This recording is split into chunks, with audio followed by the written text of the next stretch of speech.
There is an elite cybercrime fighting team hidden in Romania. They have saved victims over $1 billion and helped dismantle criminal empires, and almost no one knows who they are. Let's change that.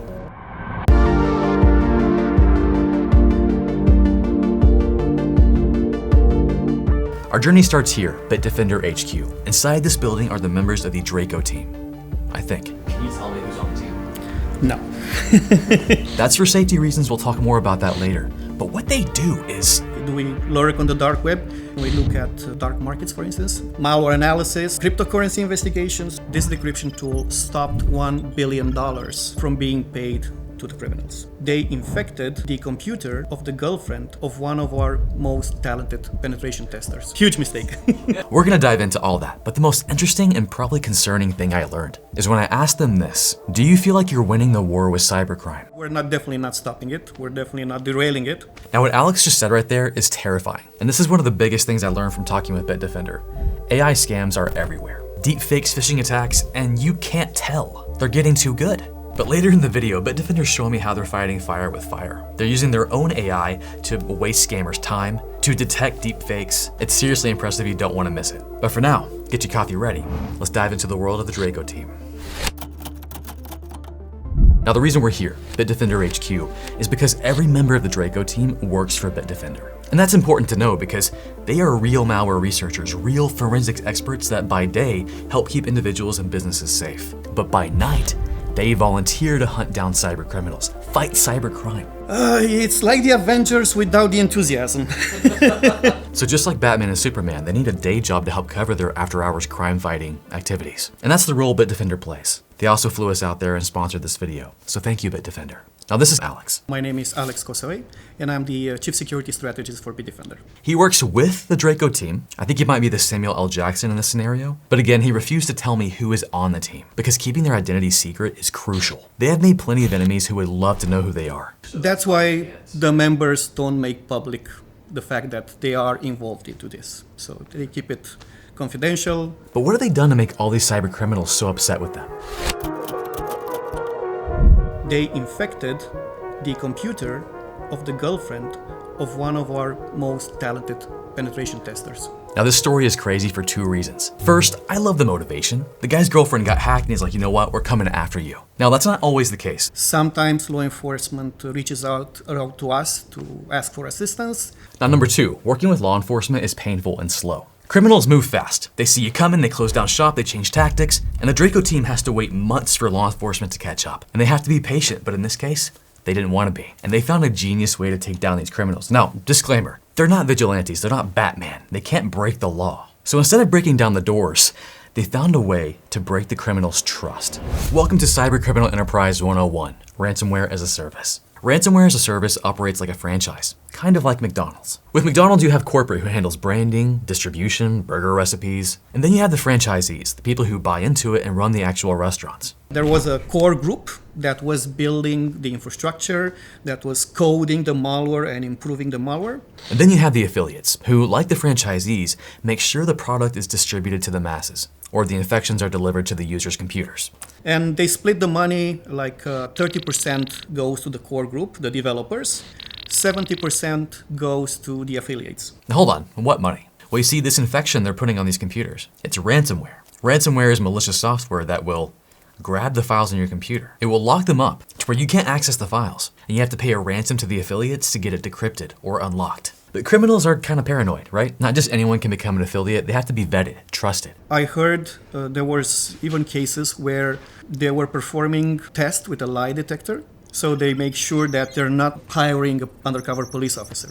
This model only works if people actually like the hamburgers and are willing to pay for them. Or if people's files are actually getting locked up with the ransomware and they're willing to pay to have their files unlocked. Otherwise, the franchisees and the affiliates wouldn't do this. It's that system that Draco attacked, and they made it almost impossible to turn a profit. Now, GandCrab was a massive ransomware. They controlled 50% of the market at its peak. Huge presence, thousands of victims, millions in ransom payments paid. But then they made a huge mistake. It got personal. The GandCrab ransomware infected the girlfriend of the most talented penetration tester on the Draco team. And these guys hold a grudge. This was a 2.5-year vendetta. Now, GandCrab was nasty, but it was clever. They even had tiered pricing. The price they were asking was directly coordinated with the amount of interesting files on the drive. And there was a default $600. So if the machine was like fresh Windows installation, nothing interesting there, $600. And what's crazy is you'll see a statistic that says 50% of people pay the ransom. That's not the case. It's worse. If you talk to law enforcement, which also looks at the actual databases of people who paid, it's actually 70%. Think about that. Small businesses, families, grandmas, your grandma, paying $600 and more that they could not afford. The criminals were making millions. There was a recent arrest in Russia a couple of months ago, and they were filming his house. He had like one Ferrari, one Lamborghini, a helicopter. But here's the thing. What if the victims didn't pay? That's the situation Draco created. With their team of malware experts, they created what's called a decryptor. This tool is a big deal. It can be used to decrypt the files encrypted by the GandCrab ransomware for free. Problem solved, right? Victory, they did it. Not quite. You see, GandCrab Corporate, they stepped in. Every time there was a decryption tool that was released to the public, they actually modified the malware, so now you will not be able to decrypt the new version. But then we released a new one, and so on. Systematic disruption. Over the course of 2.5 years, the Draco team released 5 decryption tools. GandCrab couldn't keep up. And after 5 times, what happened was that we severely destroyed the trust between the affiliates and the developers, which means the affiliates moved away to work with other groups, and the administrators had no people to work with them. So they just said, we're closing shop. And they were kind of mad, like really upset. The ransomware group was actually very vocal. They were even giving interviews in the media. They had a Twitter account. They were cursing Bitdefender quite often. So I'm guessing, yeah, they were aware that they're provoking some frustration back there. Now this was a victory. After it was all said and done, the Draco team helped save victims over $100,000. It's not bad. Not a ton when you compare it to the millions that GandCrab gained, but the group disappeared after this. They publicly claimed they made enough money and were moving on to something else. But that's just what they wanted us to think. They came back with a vengeance. The next case that was interesting to look into was another ransomware group called REvil, or also known as Sudino Kibi. This group was from Russia. The name was inspired from the Resident Evil game franchise. I just finished Resident Evil 4, amazing. But theirs stood for ransomware evil. And just like Resident Evil, they were a fan of making sequels. And the reason we started looking at this one, so to speak, how do we choose? The reason we started to look at this one is because it was sharing 50% of the code with GandCrab. So basically, they rebranded. They didn't go anywhere. Are you serious? So GandCrab said they were done. They made enough money. We can go home now, but nope. They got greedy and they rebranded, putting on a disguise and hoping no one would notice. And dude, REvil was bad. They were responsible for several high-profile ransomware attacks, like the meat processing company JBS. They disrupted the food supply chain, or the oil company Colonial Pipeline, and the software company Kaseya, and a supplier of the tech giant Apple. Millions were paid out, but Draco, they were ready. This was another investigation that took about 2 years, so it finalized in 2019, something like that. And we were also able, in this case, to have another decryption tool. And this time, this decryption tool stopped $1 billion from being paid to the criminals. $1 billion. Like, that's crazy. So similar to GandCrab, they were able to produce a decryptor tool, and they just gave it to everyone for free. Here's an article they wrote about this. I'll have a link below. You could even still download the REvil decryptor. Let's try it out. It's an EXE. Hopefully this is safe. I'm sure it is. Yeah, here it is. I agree. Let's see what happens. And it still works. And in the same way, they had affiliates distrusting REvil Corporate. So they were already frustrated, they weren't making money. And then there was another fun find. A backdoor was discovered in the malware that revealed that REvil Corporate was cheating their affiliates out of money. And that was the last nail in the coffin, dismantling that empire.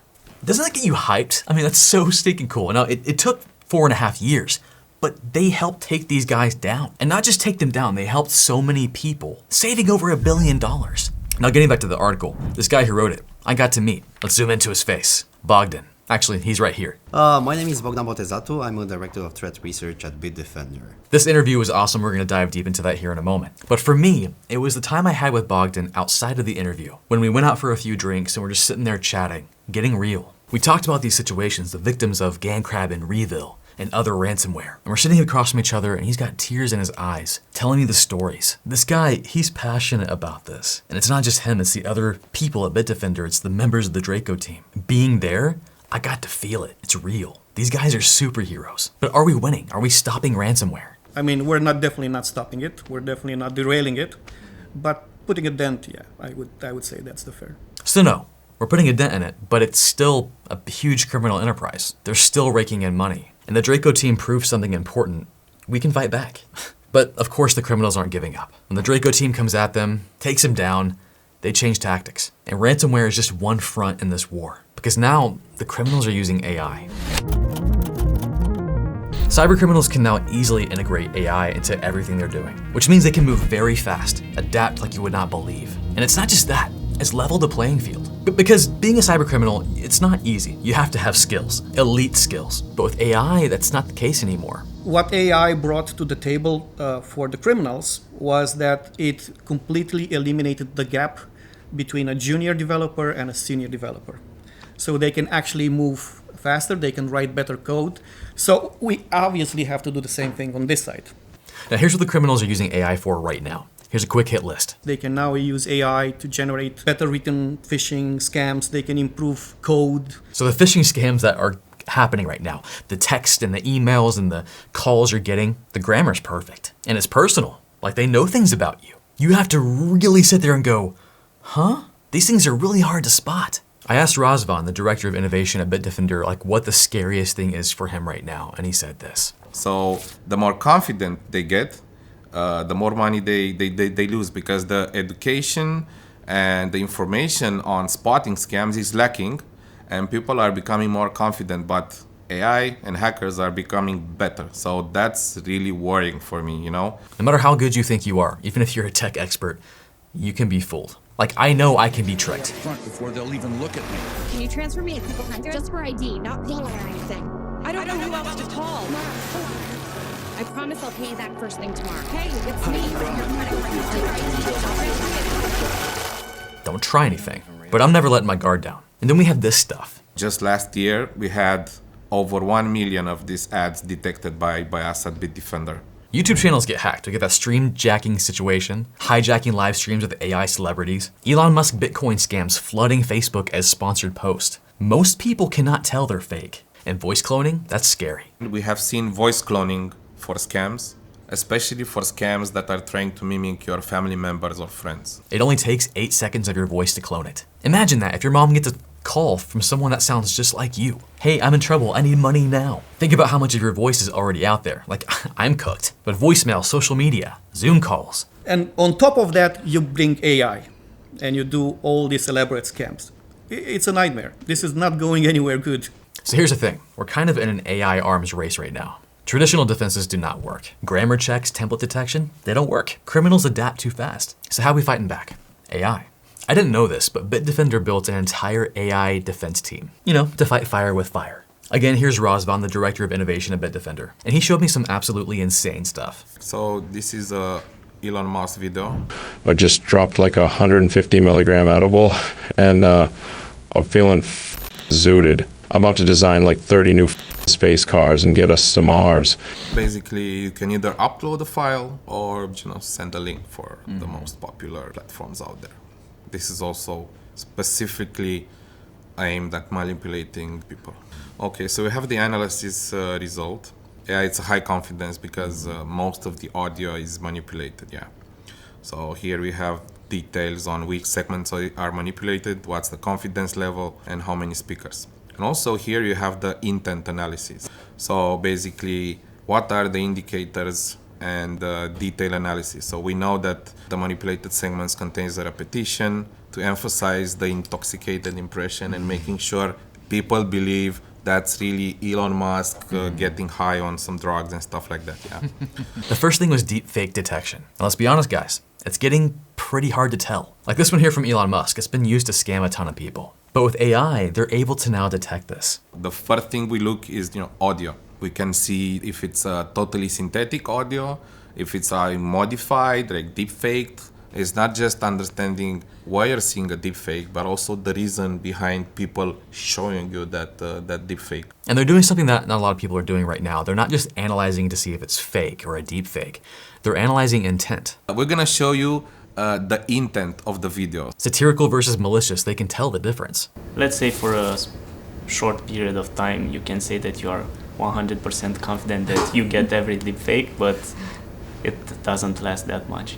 Right. And then 3 days later, another generator shows up. So again, it's a constant arms race. Bitdefender improves detection, the criminals improve generation. Rinse and repeat. But detecting deepfakes is only half the battle. They're also trying to catch these scammers in the act. This one was crazy. They have an AI scammer honeypot. They talk with an AI for 15 minutes and they still don't know it's an AI. If you watch my friends Kit Boga or Scammer Payback, you know that scam calls are a thing and they suck and they're not going away. They're just getting more powerful. They're AI powered now. What are we doing about this? Fighting fire with fire, we're using AI. This AI scammer honeypot answers scam calls and just waste their time. So right now, Roz is actually gonna call the AI honeypot and pretend to be a scammer. And this AI is playing the victim and it actually has personality. I'm calling about the loan application. What kind of loan are we talking about? So you are pre-approved for a $5,000 loan. So I'm gonna send you an email. My email address is miminescu@proton.me. Go ahead and send it over. I have sent it over. Can you see the email? I don't see any image. I'm not very good with computers. Can you just tell me the account number and I'll take care of the transfer?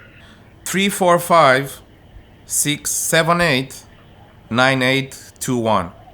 Let me just grab a pen and paper to make sure I get it right. Is that a checking or savings account? It's a checking account. So you're offering me a loan. That sounds great. What's the total amount I'd be getting? You mentioned $5,000 earlier. Is that correct? So basically it's gonna drive the scammer crazy. No, I'm not kidding. As we're recording this, everyone in the room is kind of looking at each other going, are you kidding me? This sounds amazing. Even down to the southern accent, you would not be able to tell. Every minute a scammer spends talking to AI is a minute they're not scamming someone. But it's not just about wasting their time. Bitdefender is gathering intel, data, analytics. Basically, we're gonna collect the intent. So if this is a scam or not, why we think it's a scam, what are the red flags of this scam. You noticed I mentioned the URL.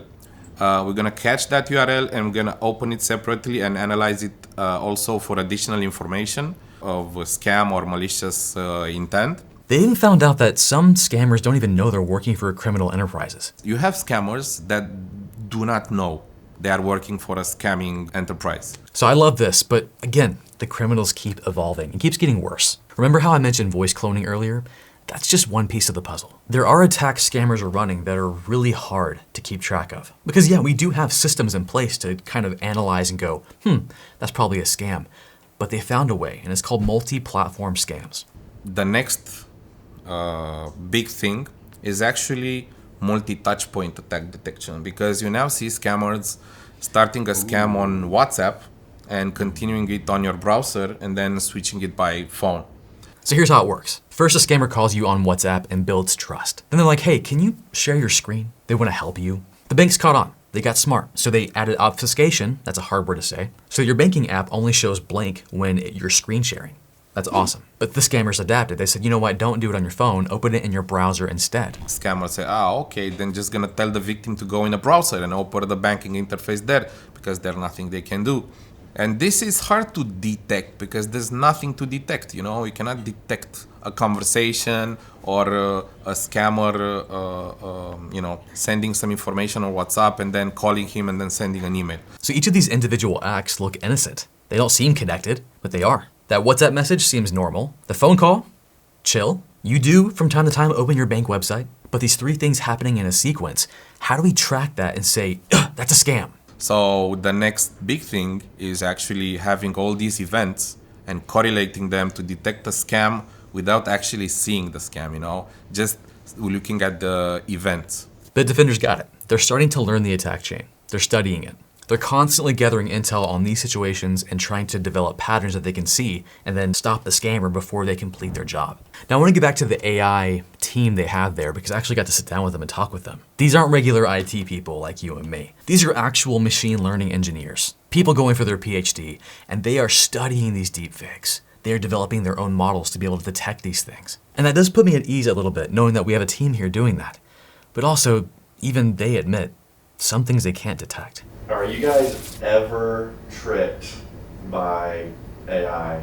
I'm tricked. Yeah, I'm also tricked personally. And in general is that you are going home, you are watching something on social media and it just pops a reel or something and you don't really expect to see a deepfake video. So I want to ask you a question. How do you feel right now? Do you feel like we're winning the war with cybercrime right now? I would say maybe. Again, when I asked Alex about this, he said, yeah, they're putting a dent in it. But it's a pretty big dent. They've saved over $1 billion with decryptors. They're building AI defenses with honeypots, deepfake detection, voice analysis, and the Draco team is working with law enforcement worldwide. Europol, the FBI. But you're still going to receive updates of a new ransomware coming out. You're going to hear about millions of people being tricked with a Taylor Swift concert ticket scam, which actually happened in Singapore. It's crazy. Roz told me about it. And by the way, we talked a lot more in these interviews about a ton of things. I'll have it on my second channel if you want to go check it out. And you should check it out. It's fascinating. But it kind of still feels like the criminals are winning. At least it seems like they're doing a lot. So why keep fighting if we can't win? Well, because every single victim that we save is a real person. And I got to hear a few of their stories. I mentioned Bogdan earlier. He wrote that article about the REvil decryption tool. He's actually the director of malware threat research at Bitdefender. This guy's a wealth of knowledge. And he told me some crazy IoT stories about surveillance cameras broadcasting families' lives just live on a stream. One of the many things that you should look out for with IoT. Again, see the interview. But the things that stuck with me were the stories he told about the victims they helped save. I have a lot of stories coming from victims who were seeking out help. And what I love about this is they're not just statistics, like they're people. For example, there's a PhD student on the verge of defending his thesis. Everything was ready, years of work coming to a conclusion, and then ransomware hit. I have this PhD student who was on the verge of defending his thesis, but he didn't have the latest version. He kind of lost 1 month of work. The backup was 1 month old, and whatever he had worked meantime got lost. An entire month of research just gone. His defense was coming up. Without that latest work, he couldn't defend it. Years of effort about to be meaningless. But then... That night, I got word from one of my colleagues that we have a decryptor, and we were able to save his PhD thesis. How cool is that? Like that night, they were able to figure it out, get the decryptor, and then save that guy's career. This story is crazier. This very sad story of a couple in Syria. Syria was shaken down by wars, and it was 2019. There's this couple who were mentioning on the internet that their computer had been infected. Well, there was no surprise in that. And that their pictures had been taken hostage. They couldn't pay it. $350 may as well have been $35,000. Not much by Western standards, but a lot in terms of how much money people in Syria have. But here's what made this different. What stood apart from the rest of the cases was that those pictures were very important to the family. They had pictures of two of their kids who had lost their lives at war. So that was the only proof of them being part of this life in the past. They were the only pictures they had left of their children, the children that had died in the war. And that's what the criminals were holding hostage. But they were able to decrypt that information, and that was personal for them. It was a very sad story. We managed to decrypt that information, and we took it very personally. You see, that's what I'm talking about.